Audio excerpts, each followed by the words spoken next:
नमस्कार साथियों, आपका बहुत-बहुत स्वागत है।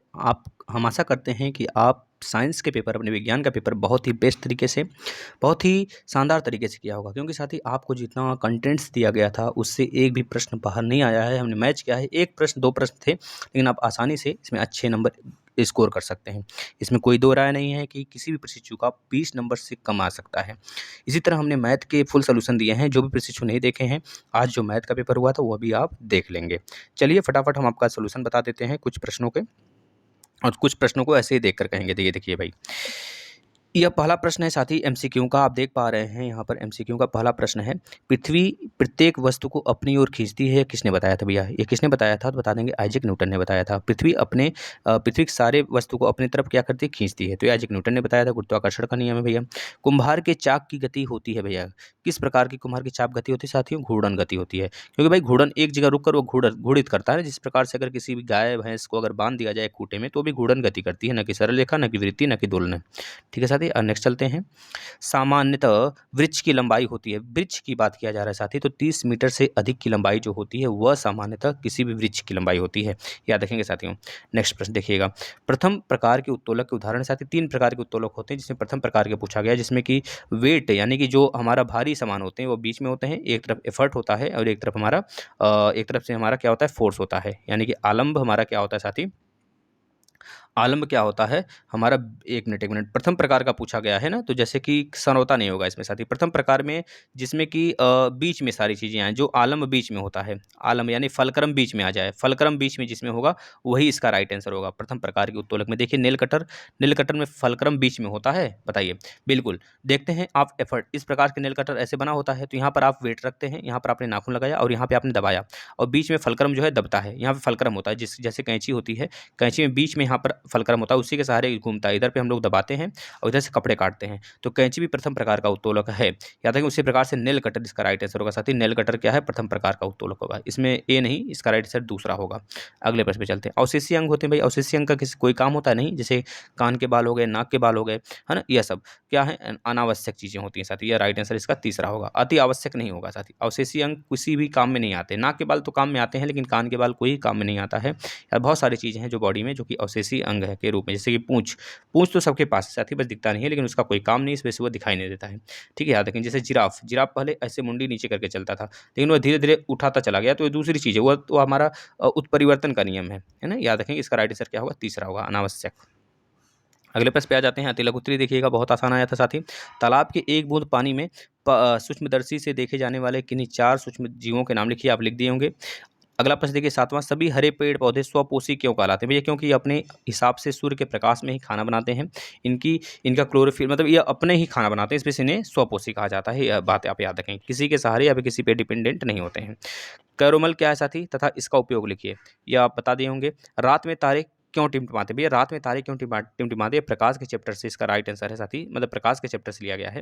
रात में तारे इस वजह से टिमकाते हैं साथी, क्योंकि हमारे इन्वायरमेंट में धूल कण है, और धूल कण के कारण साथी क्या होता है? स्कैटरिंग होता है, प्रकाश का फैलाव होता है। एक तो यह भी नियम है इसका, और एक अपवर्तन भी इसका कारण हो सकता है, क्योंकि हमारे इन्वायरमेंट में साथी कई लेयर हैं, 5 लेयर हैं। पांचों लेयर से जब ऊपर से प्रकाश किरणें आती हैं, तो वो लेयर वाइज डेंसिटी के कारण वह इधर उधर चली जाती हैं, अपने मार्ग से विचलित होती रहती हैं। तो इसका कारण अपवर्तन भी हो सकता है और धूलकण यानी प्रकीर्णन भी हो सकता है। तो इसका राइट आंसर, आप प्रकीर्णन भी किए होंगे तब भी सही होगा, अगर अपवर्तन किए होंगे तब भी सही होगा। वैसे प्रकीर्णन के अंदर अपवर्तन परावर्तन दोनों आ जाते हैं, तो इसका राइट आंसर साथी क्या होगा? प्रकीर्णन ही सबसे सही होगा। प्रकीर्णन इसका आंसर सबसे सही होगा। आगे चलिए। ध्वनि ठीक से सुनाई दे, इसके लिए सिनेमा हॉल में अवशोषक का प्रयोग किया जाता है।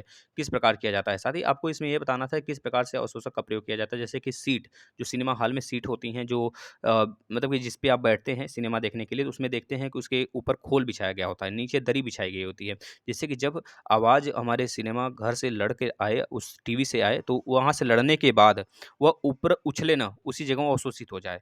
ना, तो इस प्रकार के अवशोषित लगाए जाए, जैसे कि आपका कपड़े हो गए और मतलब कि सीट हो गया, नीचे कंबल हो गया, मतलब कि नीचे जो दरी वगैरह बिछाई जाती है, सब सारी चीज़ें बिछाई जाती हैं एक हॉल में। प्रतिध्वनि या गूंज में क्या अंतर है भाई? प्रतिध्वनि साथी, जैसे कि आप समझ लीजिए कि प्रतिध्वनि का मतलब हो गया कि जब आपको ध्वनि जो है बार-बार सुनाई दे, जिस प्रकार से आप पहाड़ वगैरह में जाते हैं, वो ध्वनि आपको बहुत बार-बार सुनाई देती है ना? और गूंज का जो साथी डिस्टेंस होता है लगभग 17 मीटर का होता है, 17 मीटर का डिस्टेंस हो जैसे कि जब रूम वगैरह बनता है, जब रूम खाली होता है, तो उस समय आपको गूंज सुनाई देता है। गूंज का मतलब साथी हो गया जैसे कि रूम खाली है, वहाँ परावर्तन बहुत तेज़ी से होता है आवाज़ का, साउंड का, इस वजह से वो गूंज होता है, गूंज का परावर्तन होता है और प्रतिध्वनि का परावर्तन नहीं साथी, यह किसी भी एक मतलब कि सुनसान जगहों में अगर आप जाते हैं, पहाड़ी से टकराकर आपकी आवाज़ गूंज मतलब एक तरह से प्रतिध्वनि करती है। 1 बार, 2 बार, 3 बार, 4 बार ऐसे सुनाई देती है। इसमें साफ-साफ अंतर यही है कि प्रतिध्वनि में आवाज़ बार-बार सुनाई देती है और गूंज में आवाज़ एक तरह से तेज़ सुनाई देती है। ये सबसे मेजर डिफरेंस है। अगला चलते हैं। देखिए, नीचे लिखा गया है 12वें नंबर लघु उत्तरी में, बिना स्पर्श किए समतल, अवतल, उत्तल को पहचानिए भई। बिना स्पर्श किए साथी आप पहचान सकते हैं। देखिए, जो समतल होता है इसमें प्रैक्टिकल भी हमने किया है, जो समतल होता है साथी, जो उत्तल दर्पण होता है उत्तल अच्छा दर्पण की बात किया है, दर्पण है। तो उत्तल दर्पण देखिए कैसे बनेगा?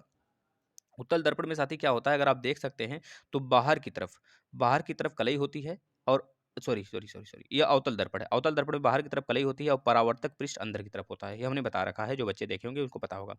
और अवतल दर्पण यह हो गया, उत्तल दर्पण में क्या होगा साथी? उत्तल दर्पण में अंदर की तरफ कलई होता है और परावर्तक पृष्ठ बाहर की तरफ होता है, यह उत्तल दर्पण हो गया। और समतल दर्पण प्लेन होता है, जिसमें कि अनंत इसका फ़ोकस दूरी होता है। इसके सामने से आने वाली वस्तु दुगनी स्पीड से दिखाई देगी।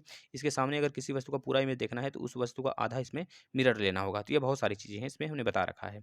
चलिए अगले प्रश्न पे आ जाते हैं। इसमें 3-4 बातें जो बच्चे लिखे होंगे उन्हीं का सही आंसर होगा भाई, ठीक है ना? आप फिगर भी बना दिए होंगे तो और अच्छी बात है। शरीर के अंगों को गति प्रदान करने वाले कारक ऊतक का नाम लिखिए तथा चित्र बनाइए। भाई, शरीर के अंगों को गति कौन प्रदान करता है? बता दो। बताओ भैया क्या-क्या करता है? हार्ट हो गया, हार्ट भी तो गति प्रदान करता है। अंदर हार्ट का एक फिगर बना दिए होते और आपका लंग्स हो गए, लंग्स का एक फिगर बना दिए होते आप, है ना? और यह सारी चीज़ें मतलब 3-4 बना दिए होते, आपको मिल जाता ऊतक का नाम लिखिए तथा चित्र बनाइए। एड्स के कारण तथा एलिसा नाम का एड्स से डिजीज़ होता है, आपको पता होना चाहिए ना? एड्स के कारण तथा रोकथाम पर चर्चा कीजिए। देखिए, एड्स के कारण जो होते हैं साथ ही बहुत सारे होते हैं, जैसे गंदे पानी, प्रदूषण जल और अनवांटेड जो मतलब अनैच्छिक जो सेक्स होते हैं, उससे भी एड्स फैल सकते हैं साथी, है ना? प्रोटेक्शन के साथ अगर कोई काम ना करना, तो उससे भी सारी चीज़ें हो सकती हैं। तो एड्स, तो याद रखें इसके रोकथाम में यही कारण है साथी कि गर्म सिकाई किया जाए और प्लस मतलब कि जो होते हैं शेयरिंग, कपड़े शेयरिंग करने से बचा जाए और प्लस ज़्यादा से ज़्यादा स्वच्छ रहा जाए, स्वच्छ बिस्तर बिछाया जाए। ये सब सारी चीज़ें इसकी रोकथाम के लिए गंदे पानी का यूज़ नहीं किया जाए। जो मांस होता है, मांस की जो कलेजी होती है उसको खाया जाए। ये सारी बहुत सारी चीज़ें होती हैं, जो इसको रोकथाम कर सकता है। ठीक है ना? प्रकीर्णन से क्या समझते हैं भाई? प्रकीर्णन का मतलब हो गया साथी फैलाव। जैसे कि अभी हमने बताया प्रकीर्णन के कारण ही स्टार चमकते हुए दिखाई देते हैं। प्रकीर्णन के कारण ही सुबह सूर्य का किरण जो है लाल दिखता है और उस प्रकीर्णन के कारण ही जब सूर्य अस्त हो जाता है तब लाल दिखता है। साथ ही याद रखेंगे ये सब प्रकीर्णन के कारण हैं। तो प्रकीर्णन का उदाहरण दे दिया हमने 3-4 और प्रकीर्णन से क्या समझते हैं? लिख देंगे प्रकीर्णन में कोई मार्ग में साथी कितने किरण होते हैं? वी होता है। वी सबसे नीचे होता है और आर सबसे ऊपर होता है। तो जिस प्रकाश की सबसे ज़्यादा एनर्जी होगी, जिस प्रकार की सबसे ज़्यादा आवृत्ति होगी, तो भी जो होता है वायलेट जो होता है उसकी आवृत्ति भी सबसे ज़्यादा होती है और उसकी फ्रीक्वेंसी भी मतलब वही आवृत्ति सबसे ज़्यादा होती है और एनर्जी भी सबसे अधिक होती है। जो सबसे ज़्यादा फैलेगा उसी का प्रकीर्णन सबसे अधिक होगा, यानी कि वायलेट जो है सबसे अधिक फैलता है, ये ज़्यादा दूर तक ट्रैवल नहीं करता है क्योंकि इसकी फ्रीक्वेंसी अधिक होती है। तो इस वजह से इसका जो राइट आंसर है साथी क्या हो जाएगा? यह एक तरह से कह लीजिए प्रकीर्णन ज़्यादा होता है ना? इस प्रकार से। अब रेड कलर जो होता है साथी यह देखते होंगे कि बहुत दूर से भी दिखाई देता है, खतरे के चिन्ह वगैरह बनाए जाते हैं क्योंकि इसके तरंगदैर्ध्य अधिक होते हैं, आवृत्ति कम होती है। तो याद रखें इसमें प्रकीर्णन सबसे कम होता है। तो आप उदाहरण देकर इसको समझा देंगे और प्रकीर्णन क्या होता है समझ गए होंगे। जलीय पौधों के गुण बताइए, उदाहरण देकर समझाइए। भाई जड़ी जलीय जो पौधे होते हैं साथी, वो सबसे पहली बात है भूमि क्षरण को रोकते हैं, मृदा संरक्षण करते हैं। ये सारी चीज़ें हैं, आप आराम से इसमें 3-4 बातें लिख दिए होंगे साथी। भूमि के जो नमकीन होते हैं उसको बना के रखते हैं, है ना? ये सारी चीज़ें। बाढ़ आने से रोकते हैं, मतलब बहुत सारे कारण हैं, आप लिख सकते थे इसमें। सुचालक तथा कुचालक पदार्थों में उदाहरण देकर स्पष्ट कीजिए। भाई सुचालक मतलब सबसे ज़्यादा सबसे अच्छा सुचालक चांदी होता है, जिसमें करंट आसानी से फ्लो हो सके। अगर बात करें 91 ऐसे मेटल हैं जिसमें सुचालक मतलब कि उसमें एक तरह से करंट फ्लो हो सकता है। इसके बाद आ जाते हैं नॉन मेटल और मेटल मतलब कि एक तरह से धातु और धातु, अधातु, उपधातु होता है। उपधातु 7 धातु हैं, उपधातु 7 हैं, 7 तत्व हैं। कौन-कौन से भैया? सिलिकॉन है, जर्मेनियम है, पोलोनियम है, टेलुरियम है, आर्सेनिक है और बिस्मथ है। ये सब क्या हैं? हमारे उपधातु की श्रेणी में आते हैं 7 तत्व, जो कि इसमें करंट फ्लो भी कर सकता है, नहीं भी फ्लो कर सकता है। लेकिन जो सुचालक होते हैं इसमें करंट फ्लो कर सकता है, वो मेटल होने चाहिए। जैसे सोडियम हो गया, एल्युमिनियम हो गया, तांबा हो गया, है ना? ये सब सारी चीज़ें, प्लेटिनम हो गया, ये सब सारी चीज़ें होनी चाहिए जिसमें कि वह आसानी से फ्लो कर सके करंट, तो उसे हम कहते हैं सुचालक। सबसे अच्छा सुचालक चांदी होता है, फिर उसके बाद कौन होता है? तांबा होता है। इसके बाद कुचालक, कुचालक मतलब कि ऐसा पदार्थ जिसमें कि करंट फ्लो ही ना करे, जैसे कि गैस हो गया, जैसे कि लकड़ी हो गया, मतलब ये सब इसके एग्जाम्पल में आप लिख सकते हैं साथी, ठीक है? कुचालक समझ में आ गया होगा।